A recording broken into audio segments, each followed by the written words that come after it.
ಗುರುಗಳೇ, ತಡೆ ಹೊಡೆಯೋದ್ರ ಬಗ್ಗೆ ನಮ್ಮ ವೀಕ್ಷಕರಿಗೆ ತಿಳಿಸ್ಕೊಡಿ. ಎಲ್ಲ ನನ್ನ ಕಾಳಿಪೀಠದ ವೀಕ್ಷಕರಿಗೆ, ಈ ತಡೆ ಹೊಡೆಯುವಂಥ ಒಂದು ವಿಚಾರ ಏನಿದೆ, ಅನೇಕ ಸಮಸ್ಯೆಗಳನ್ನು ಒತ್ಕೊಂಡು ಬಂದಂಥ ವಿಚಾರಗಳನ್ನು ಆ ವ್ಯಕ್ತಿಗಳನ್ನು ನಾವು ಪರಿಶೀಲನೆ ಮಾಡಿದಾಗ ನೆಗೆಟಿವ್ಗೆ ಸಂಬಂಧಪಟ್ಟಾದಂಥದ್ದು ಭೂತ ಪ್ರೇತ ಪಿಶಾಚಿ ಬ್ರಹ್ಮರಾಕ್ಷಸ ಸಮಸ್ಯೆಗಳಂತಹ ಸಮಸ್ಯೆಗಳನ್ನು ಹಿಡಿದು ಭೂದೋಷದಿಂದ ಹಿಡಿದು ದೇವಾಲಯಗಳ ದೋಷದಿಂದ ಹಿಡಿದು ಅನೇಕರಿಗೆ ನಮ್ಮನ್ನು ಕರೆಸಿ ಮಾಡಿಸುವಂಥ ಒಂದು ವಿಚಾರಕ್ಕೂ ಕೂಡ ಶಕ್ತಿ ಇರಲ್ಲ. ಅಂಥವ್ರಿಗೆ ಸಂಪೂರ್ಣವಾದಂಥ ಸದಾವಕಾಶ ಇಲ್ಲ. ಆ ದೇವಾಲಯಕ್ಕೆ ಆಗಿರ್ಬೋದು, ಆ ಮನೆಗೆ ಆಗಿರ್ಬೋದು, ಒಂದು ತೆಂಗಿನಕಾಯಿ ಮತ್ತು ಒಂದು 5 ನಿಂಬೆಹಣ್ಣನ್ನು ನಿವಾಳಿಸ್ಕೊಂಡು ತಗೊಂಡು ಈ ಕ್ಷೇತ್ರಕ್ಕೆ ಬಂದರೆ ಸಾಕು. ಅಲ್ಲೂ ಕೂಡ ಅವ್ರ ಮನೇಲಿರ್ತಕ್ಕಂಥ ನೆಗೆಟಿವನ್ನು ಇಲ್ಲೇ ಕ್ಲಿಯರ್ ಮಾಡ್ತಕ್ಕಂಥ, ಇಲ್ಲೇ ಒಂದು ಹೋಗಲಾಡಿಸ್ತಕ್ಕಂಥ ಒಂದು ಕಾರ್ಯವನ್ನು ತಾಯಿ ಅಮ್ಮನವರು ನಿಂತು ಮಾಡ್ತಾ ಇರ್ತಕ್ಕಂಥ ಬಹಳ ವಿಶೇಷ.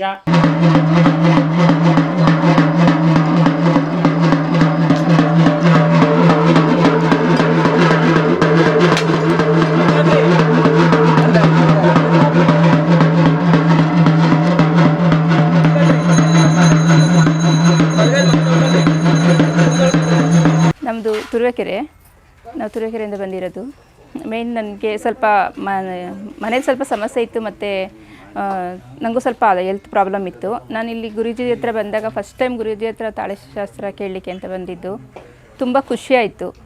ಮೇಯ್ನ್ ಅಂತಂದರೆ ಗುರೂಜಿ ಅನ್ನೋದಕ್ಕಿಂತ ನಾನು ಅಣ್ಣ ಅನ್ನೋಕ್ಕೆ ಇಷ್ಟಪಡ್ತೀನಿ. ಯಾಕಂದರೆ ನಾನು ತುಂಬ ಮನಸ್ಸಲ್ಲಿ ಇದ್ದಿದ್ದು ನೋವನ್ನ ಅವ್ರ ಹತ್ರ ಹೇಳ್ಕೊಂಡಾಗ ಅಂತ ಏನೋ ಒಂದು ಖುಷಿ ಆಯಿತು. ಪಾಪ ನಿಂಗೆ ಗೆಲ್ತೀಯಾ, ಇಲ್ಲಿ ಬಂದಿದೆಯಾ ಅಂತ ಒಂದು ತಂದೆ ಥರ ಧೈರ್ಯ ಕೊಟ್ಟರು.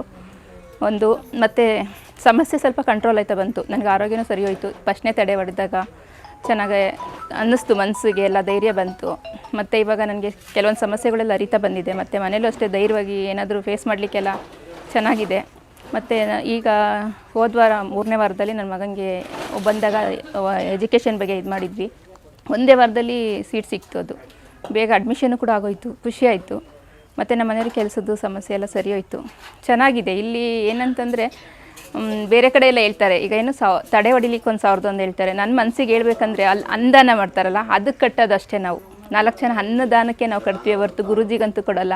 ಕೆಲವೊಂದು ನಾನು ನೋಡಿದ್ದೀನಿ, ಯಾರೋ ಹೇಳ್ತಿರ್ತಾರೆ ದುಡ್ಡು ಮಾಡೋಕ್ಕೆ ಮಾಡ್ತಾರೆ ಅಂತ.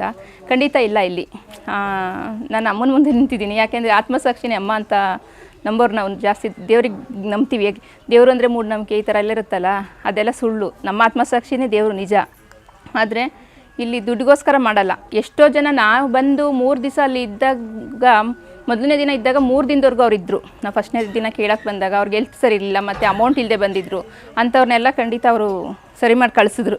ಒಬ್ರಿಗೆ ಹೇಳ್ತಿದ್ರು, ದುಡ್ಡು ಅಂತ ಹೇಳಿಬಿಡ, ಯಾವಾಗಲೂ ನೀನು ಬಾ, ನೀನು ಸರಿ ಮಾಡ್ಕೊಂಡು ಹೋಗು, ಅಮ್ಮ ಇದ್ದಾರೆ, ನಂದೇನಿಲ್ಲ ಅಂತ. ಗುರೂಜಿ ಖುಷಿ ಆಯಿತು ನನಗೆ. ನಮಗೆ ನಾನು MBAದು ಸೀಟಿಗೆ ಬಗ್ಗೆನೇ ಕೇಳ್ಕೊಂಡಿದ್ದು. ಅದ್ರ ಬಗ್ಗೆನೇ ಸಿಕ್ತು, ಅದು ಸೀಟ್ ಸಿಕ್ತು. ಮತ್ತು ಇನ್ನು ಕೆಲವೊಂದು ಆಗೋದಿದೆ, ಆಗುತ್ತೆ ಅಂತ ನಂಬ್ಕೊಂಡಿದ್ದೀನಿ. ತುಂಬ ಖುಷಿ ಆಗುತ್ತೆ. ಮತ್ತು ಇನ್ನೊಂದು ನನಗೆ ಧೈರ್ಯ ಅಂದರೆ, ಸ್ವಲ್ಪ ನಾನು ಮೊದಲಿಂದ ಆತ್ಮವಿಶ್ವಾಸದಿಂದ ಇದ್ದವರು ಸ್ವಲ್ಪ ತುಂಬ ಕುಗ್ಗೋಗಿದ್ವಿ ಅಂತ ಹೇಳ್ಬೋದು. ತುಂಬ ಕುಗ್ಗೋಗಿದ್ವಿ, ಜನದ್ದು ದೃಷ್ಟಿ ಆಗಿರ್ಬೋದು, ಅಥವಾ ಕೆಟ್ಟ ಮಾತುಗಳಿಂದ ಆಗಿರ್ಬೋದು, ಕೆಲವೊಂದು ಪ್ರಾಬ್ಲಮ್ಗಳಿಂದ.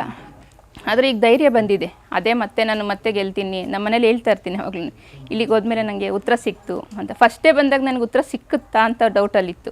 ಎಲ್ಲಾದರೂ ಅಮ್ಮ ದೇವ್ರು ನನಗೆ ಕಾಯ್ತಾಳ, ಉತ್ತರ ಸಿಕ್ಕುತ್ತಾ, ನನ್ನ ಪ್ರಶ್ನೆಗೆ ಉತ್ತರ ಸಿಕ್ಕುತ್ತಾ, ಗೊತ್ತಿರಲ್ಲ ನಮ್ಮ ಮನಸ್ಸಲ್ಲಿ ಏನಿರುತ್ತೆ ಅಂತ. ಎಲ್ಲರ ಮನಸ್ಸಲ್ಲೂ ಅವ್ರದ್ದೇ ಆದ ಒಂದು ಗೊಂದಲ ಇದ್ದೇ ಇರುತ್ತೆ.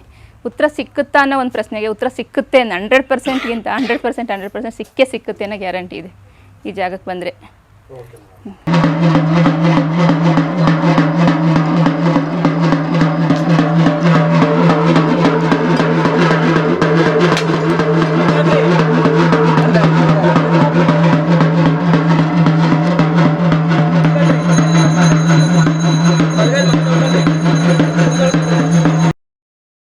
ತಡೆಯಲ್ಲಿ ತುಂಬ ವಿಧಾನಗಳಿದ್ದಾವೆ.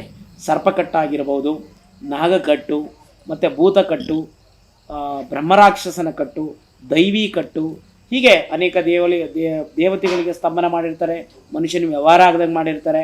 ಹೀಗೆ ಅನೇಕ ಕಟ್ಟುಗಳನ್ನು ನಿವಾರಣೆ ಮಾಡೋದ್ರ ಮೂಲಕವಾಗಿ ಆ ಮನುಷ್ಯನಿಗೆ ಇರ್ತಕ್ಕಂಥ, ದೈವಕ್ಕೆ ಇರ್ತಕ್ಕಂಥ ಅನೇಕ ಸಮಸ್ಯೆಗಳು ನಿವಾರಣೆ ಆಗ್ತಕ್ಕಂಥ ಉದಾಹರಣೆ ಸಹಿತ ನಿಮ್ಮ ಮುಂದೆ ಇದೆ. ಮತ್ತು ಕೆಲವ್ರಿಗೆ ಬುದ್ಧಿ ಒಂದೇ ಕಟ್ನಾಗ ಆಗೋಗ್ಬಿಡುತ್ತಾ? ಹೌದು, ಒಂದೇ ಕಟ್ನೆಲಾಗಿರುತ್ತೆ ಕೆಲವರಿಗೆ 2 ಕಟ್ನೆಲಾಗಿರ್ಬೋದು, ಕೆಲವರಿಗೆ 3 ಕಟ್ನೆಲಾಗಿರ್ಬೋದು, ಇನ್ನು ಕೆಲವ್ರಿಗೆ ಅವರು ಹಣೆಬರ ಸಹಿತ ಅವರ ಗ್ರಹಗತಿಗಳ ಸಹಿತ ಅಮ್ಮನವರು ಕೂಡ ಅವ್ರ ಪಾಪ ಪುಣ್ಯಗಳನ್ನು ಅಳತೆ ಮಾಡಿ ತೂಕ ಮಾಡಿ ಮಾಡಬೇಕಲ್ಲ ಕಾರ್ಯನ. ಹಾಗಾಗಿ 4-5 ಕಟ್ಟುಗಳನ್ನು ತಗೊಂಡಿರ್ತಕ್ಕಂಥದ್ದು ಉದಾಹರಣೆಗಳು ಉಂಟು. ಹಾಗಾಗಿ ಯಾರೇ ಕಟ್ಟಿಗೆ ಬರಲಿ ಆ ತಡೆಯನ್ನು ನಿವಾರಣೆ ಮಾಡಿಸ್ಕೊಳ್ಳಿ, ನಿಮಗೆಲ್ಲರಿಗೂ ಒಳ್ಳೆಯದಾಗುತ್ತೆ.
ಹಾಯ್, ನಮಸ್ತೆ. ನನ್ನ ಹೆಸರು ಸುನಿಲ್ ಅಂತ. ನಾನು ಮಂಡ್ಯ ಜಿಲ್ಲೆಯಿಂದ ಬಂದಿರೋದು. ನಾನಿಲ್ಲಿಗೆ ಯೂಟ್ಯೂಬಲ್ಲಿ ನೋಡಿ ಇದೇ ಮೊದಲನೇ ಸಲ ಬಂದಿರೋದು. ನಾನು ಬಂದಿರೋ ಇದಕ್ಕೆ ಸಮಸ್ಯೆಗಳು ಏನಕ್ಕೆ ಅಂದರೆ, ನಂದು ಮೂವಿಗಳು ಚೆನ್ನಾಗಾಗಲಿ ಅಂತ ನಾನು ಕೇಳ್ಕೊಳಕ್ಕೆ ಅಂತ ಬಂದಿದ್ದೀನಿ. ನಂದು ಒಂದು 4 ಮೂವಿಗಳಾಗಿದೆ. ಅದು ಮುಂದಿನ ತಿಂಗಳೆಲ್ಲ ರಿಲೀಸಿಂಗ್ ಪ್ಲ್ಯಾನ್ ಇದೆ. ಸೊ ಅದೆಲ್ಲ ಒಳ್ಳೆಯದಾಗಿ ನನ್ನ ತಾಯಿ ಬೆಳೆಸಲಿ ಅಂತ ಕೇಳ್ಕೊಳಕ್ಕೆ ಬಂದಿದ್ದೀನಿ.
ನಿವಾರಣೆಗೆ ಭಾನುವಾರ ವಿಶೇಷವಾದಂಥ ಒಂದು ದಿನ ಆಗಿರುತ್ತೆ. ಹಾಗಾಗಿ ಭಾನುವಾರ ದಿನಮಾನಗಳಲ್ಲಿ ತಡೆ ನಿವಾರಣೆ, ಸಮಸ್ಯೆಗಳ ನಿವಾರಣೆ ಮಾಡ್ತಕ್ಕಂಥದ್ದು ವಿಶೇಷವಾಗಿ ಇರುತ್ತೆ.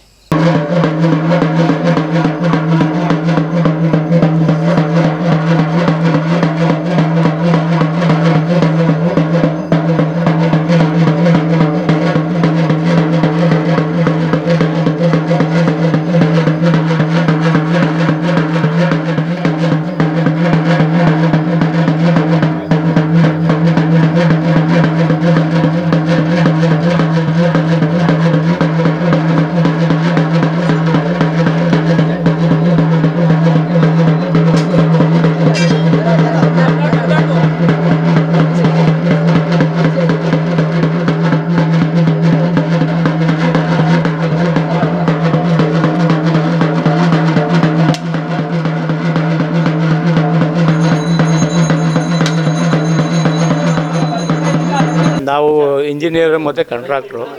ನಾವು ನೆಲಮಂಗಲದಿಂದ ಬಂದು ನಮ್ಮ ಸಿದ್ಧಗಂಗಾ ಅಂತ ನಮ್ಮ ಹೆಸರು. ಇದು ನಮಗೆ 5ನೇ ವಾರ ನಮಗೆ ತಾಯಿ ಬಂದು ಪೂಜೆ ಕೊಡಬೇಕು ಅಂತ ಹೇಳಿತ್ತು. ಕೊಟ್ಟಿದ್ದೀವಿ. ಅದರಿಂದ ನಮಗೆ ಒಂದು ರೂಪಾಯಿನಲ್ಲಿ 50-60 ಭಾಗ ತೊಂದರೆ ಇಲ್ಲ, ಏನಾರ ಕ್ಲಿಯರ್ ಆಗಿದೆ.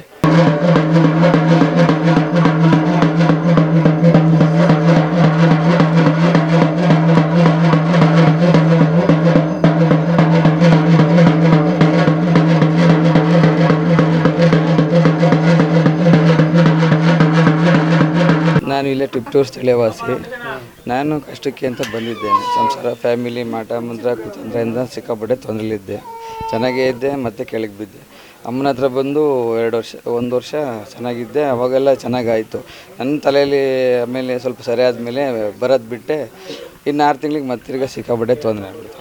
ಈಗ ಮತ್ತೆ ಬಂದು ಅಮ್ಮನ ಹತ್ರ ಕೇಳ್ಕೊಂಡೆ ನಾನು ಮರ್ತೆ ಅಂತ ಹೇಳಿ ಎಲ್ಲ ಬುದ್ಧಿ ಎಲ್ಲ ಕೊಟ್ಟು ಹೇಳಿ ರೆಡಿ ಮಾಡೈತೆ. ಈಗ ಹೋದ ವಾರಕ್ಕಿಂತ ಈ ವಾರ ಸ್ವಲ್ಪ ಪರವಾಗಿಲ್ಲ. ಇನ್ನು ಮುಂದಕ್ಕೆ ಒಳ್ಳೇದಾದರೆ ಲೈಫ್ ಟೈಮು ನಾನು ಯಾವತ್ತೂ ಮಿಸ್ ಮಾಡಲ್ಲ, ಬಂದು ಹೋಗ್ತೀನಿ, ನಡ್ಕೊತೀನಿ. ಅಮ್ಮನ ಪವರ್ ಬಗ್ಗೆ ಏನು ಅನ್ಸುತ್ತೆ? ಅಮ್ಮನ ಪವರು ಸಿಕ್ಕಾಬಟ್ಟೆ, ಅದು ಹೇಳಂಗಿಲ್ಲ, ಅದು ತಿಳ್ಕೊಂಡು ಅವ್ರು ಅನುಭವಿಸ್ತಾರಿಗೆ ಮಾತ್ರ ಗೊತ್ತು, ಅದು ಹೇಳ್ಕೊಳಕ್ಕಾಗಲ್ಲ. ಬರುವಂಥ ಭಕ್ತರಿಗೆ ಏನು ಹೇಳ್ತೀರಾ? ಬರೋಂಥ ಭಕ್ತರು ನಂಬಿಕೆ ಇಟ್ಟು ಬಂದು ಅಮ್ಮನ ಹತ್ರ ಬಂದು ಆಶೀರ್ವಾದ ತಗೊಂಡು ಅವರು ಏನು ಇಷ್ಟಾರ್ಥ ಇರುತ್ತೋ ಅದು ಈಡೇರಿಸ್ಕೊಂಡು ಹೋಗ್ಬೋದು, ಏನು ಇದಿಲ್ಲ. ಅಮ್ಮನ ಹೇಳಿದ ಮಾತು ಯಾವತ್ತೂ ಸುಳ್ಳ ಇಲ್ಲ. ಇಷ್ಟಾರ್ಥ ನೆರವೇರಿಸಮ್ಮ ಶ್ರೀ ಭದ್ರಕಾಳಿಯೇ ಶರಣು, ಶ್ರೀ ಭದ್ರಕಾಳಿಯೇ ಶರಣು.